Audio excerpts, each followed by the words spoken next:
Hello students, welcome back to the classes. As we were studying chapter 2 of business studies, that is forms of business organizations, today we are going to study about the third kind of business organization that exists in private sector, which is called partnership. In the first form, we have studied about business which is run by a single person, that is called sole proprietorship. Then we studied a unique form of business which exists in India, that is called joint Hindu family business. Now, joint Hindu family business is a business which is run by many people, but those people are related by blood. They are part of a single family and they are running their business. But if two or more people who are from different backgrounds, who are not related by blood, but they want to do business together for getting more salary, for getting more profits, for arranging more funds, for getting more managerial skills, if they are doing their business by joining hands, that is called partnership. It's a popular form of business for small scale and medium scale business. As the size of business grow, one person is not enough to carry on the managerial activities. Therefore, two or more person are required to form partnership to carry on the business. ठीक है, तो इससे sole proprietorship की जो problem है वो हमारी sort out हो जाती है. The act which governs the Indian partnership is the Indian Partnership Act 1932. According to the Section 4 of Indian Partnership Act, partnership can be defined as the relationship between two or more persons who have agreed to share profits of a business carried on by all or any of them. This is an important definition which decodes various key features of a partnership.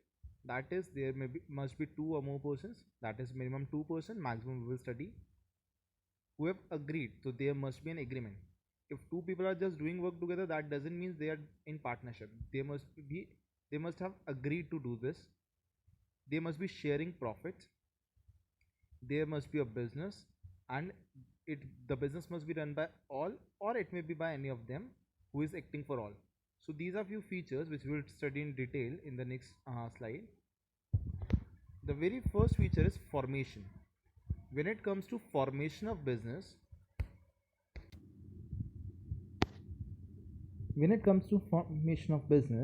the partnership firm of business is governed by the Indian Partnership Act 1932.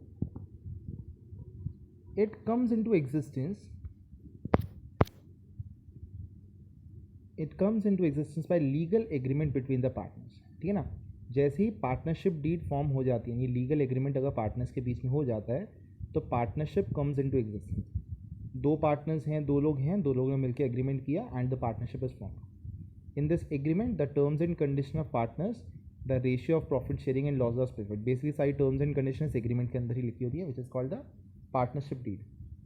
The partners may enter into agreement for carrying a lawful business. ठीक है ना. Condition है the business must be lawful. आप अगर चोरी के लिए partnership कर रहे हैं, that is not partnership. And that should be for with the motive of earning profit. If you are doing something for charity purpose, that is also not partnership. ठीक है ना.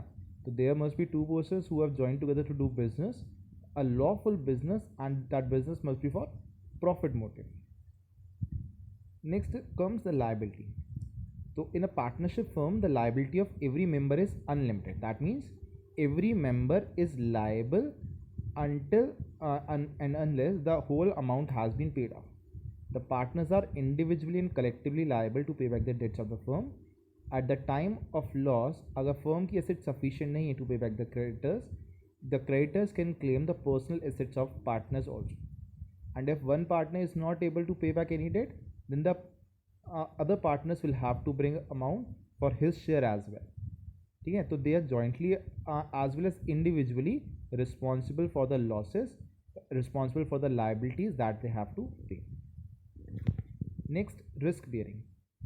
As they have shared the capital, the risk also gets shared between them.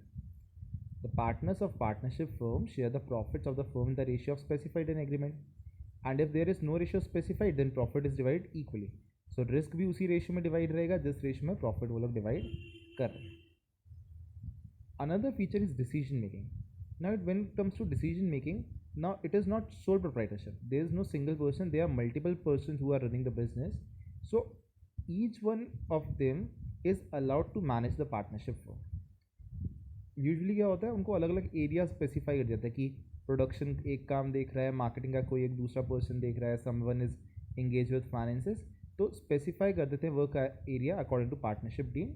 ठीक है, usually क्या होता है कि जो रेगुलर बेसिस पे वर्किंग होती है that is done by one or two partners, and when it comes to a crucial decision, then the agreement then the decision is taken by all of them collectively. When it comes to continuity, so it is a partnership firm continues till all the partner desire to continue it. जैसे भी किसी एक ने मना कर दिया और someone dies or someone retires from business, then the partnership comes to an end. Legally it comes to an end at the retirement or death of one partner. Even after retirement and death also, partnership firm can continue if all the remaining partners agree. ठीक है ना, तो बाकी जो outgoing partner है उसको पैसा दे दिया जाता है, अगर किसी की डेथ हो इसकी फैमिली को पैसा दे दिया जाता है, and the remaining partners can continue the business. Next important thing is the number of partners. When it comes to the number of partners, the minimum number of partners to form a partnership firm are minimum 2 and maximum it is 50. The Companies Act 2013 stated that 100 persons can be there, but as per the new agreement, as per the new rule of 2014, the maximum number prescribed by the government is 50. So at the max they can be 50 members. Minimum तो 2 ही रहेंगे, but at maximum there can be 50 members in a partnership firm. Last point is the conclusive evidence of partnership. That is what forms the basis of partnership. It is the mutual agency relationship. Mutual agency relationship means if each partner is the owner of business as well as the agent of the firm and agent of other partners. Means if there are 3 partners A, B and C, so A is agent of B and C, B is agent of A and C, and C is agent of A and B. The act of one partner are binding on one other partners. एक इंसान ने जो काम किया उसके लिए बाकी लोग भी रिस्पॉन्सिबल रहेंगे. Each partner is entitled to take part in management. ठीक है ना, हर कोई मैनेजमेंट पार्टिसिपेट कर सकता है, हर कोई बार बार से कॉन्ट्रैक्ट कर सकता है, but if any one of the partner signs a contract, then that contract will be binding on other partners also, because each one is representing others as well. So partnership business can be carried on by all of the partners or by any of them acting on behalf of others. So this is the conclusive evidence. That means if two people are working together and the relationship between them is of mutual agency, that both of them can work for each other and it will be binding on both of them, then it is called a mutual agency relationship or a partnership business. So this is it for today. In the next lecture we will discuss the benefits and the drawbacks of a partnership business. Till then, take care and have a good day.